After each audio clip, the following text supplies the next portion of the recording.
لا لا لا، مش احسن حاجه خالص للاسف. بس المفروض السندوتش فيه بيكن، فانا مش لاقي البيكن. جربت 3 مطاعم برجر، نزلت جبتهم كلهم كانوا جنب بعض. تفتكروا مين بقى اللي هيطلع جامد ومين العادي واي كلام؟ هوب سكالوب طلعت على البيت ويلا بينا. طلبت ايه بقى؟ بافلو برجر ويلز كيتشن ومنس. نزلت جبتهم بنفسي، ما خدوش وقت. اول حاجه بافلو برجر تقريبا خد 12 دقيقه 13 دقيقه اكتر واحد. ويلز كيتشن ما خدش 10 دقائق، منس 8 دقائق. فمن ناحيه السرعه منس يكسب، بعد كده ويلز كيتشن، بعد كده بافلو. فكنا من السرعه بقى، خلينا في المهم، طعم الاكل وجودته، الكواليتي بتاعته عامله ازاي.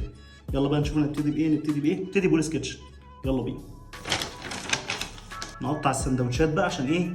ناكل براحتنا ونتمزج. نبتدي باول حاجه بقى الويلز كيتشن ساندوتش بيج ويلي. عباره عن ايه بقى ساندوتش بيج ويلي؟ عباره عن بيكن وبصل وخس وطماطم وصوص البيج ويلي. صوص البيج ويلي ده عباره عن مايونيز مدخن.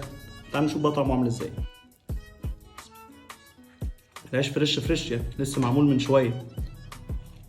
البرجرايه تخينه بس الصراحه مش مضايقاني. انا بحب السماش برجر، البرجر يكون رفيع كده او جوسي زي ما بيقولوا، بس دي تخينه بس لطيفه يعني.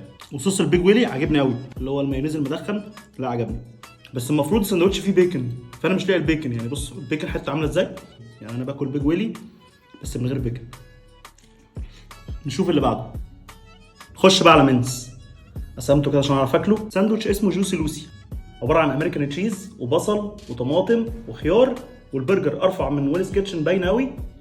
واخر حاجه بقى صوص منس. صوص منس بقى عباره عن ايه اصلا؟ سالتهم ايه صوص منس ده، قال لك كاتشب على مايونيز.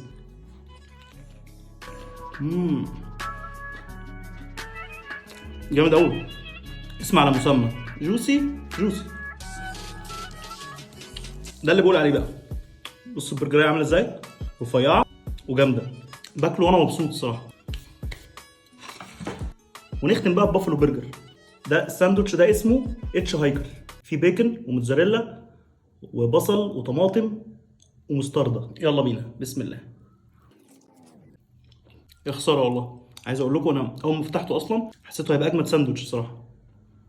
الخيار المخلل اللي فيه حادق، يعني طعم البرجر مش باين معايا خالص من كتر الصوصات. يعني بص الصوصات عامله ازاي، للاسف مخدوم على الفاضي، يعني مليان مش عارف امسكه. لا لا لا، مش احسن حاجه خالص للاسف. ويلز كيتشن حاسس بطعم البرجر، حاسس بطعم كل حاجه. البيكن كان قليل بس كساندوتش مش متضايق وانا باكله. اما ده متضايق خالص، لغوصه، ومش حاسس بطعم البيف خالص. يعني طعم البرجر نفسه مش حاسس بتتبيلته، مش حاسس بطعمه خالص. ده كمان انا نسيت حاجه لسه شايفها دلوقتي واخد بالي منها. بافلو برجر يجيب لك معاه علبه فيها طماطم وبصل وخيار، على اساس ان الساندوتش كان ناقص اصلا يتملي اكتر ما هو مليان. انا مش عارف اعمل بيهم ايه دول. دي لازمتها ايه في ساندوتش زي ده؟ يعني دي لو كلاسيك وساندوتش ساده خالص مع الكلام ده كله مع الصوص هيبقى لطيف. بس ساندوتش اوريدي اصلا متغربل صوصات ومتغربل بيكن وموتزاريلا ستيكس مش طبيعي، فدي ملهاش لازمه كمان. باختصار كده بقى ويلز كيتشن تمام كعيش، تمام ككل حاجه. البيكن كان قليل والبرجر كان تخين، ومش ده المفضل بالنسبه لي. فلو انت بتحب البرجر يكون تخين شويه فويلز كيتشن هيبسطك خالص. بالنسبه لي منس اكتر حاجه عجبتني. البرجر زي ما انا عايز، البرجر الرفيع، كل حاجه حاسس بطعمها. الصوص بتاعهم الكاتشب ومايونيز، يعني انا في الغالب ما بحبش الكاتشب قوي. صوص الكاتشب والمايونيز اللي هم صوص مينس بتاعهم ده يعني مظبوط، مفيش حاجه اوفر، مفيش حاجه، كل حاجه تحسها مظبوطه بالملي. اما بقى بالنسبه لي للاسف كان صدمه بالنسبه لي بافلو برجر. يعني بافلو برجر من المعروف عليه ان هو براند برجر تقيل، بس ما عجبنيش خالص. اللغوصه اللي كانت فيه بلس الخيار اللي كان حادق قوي.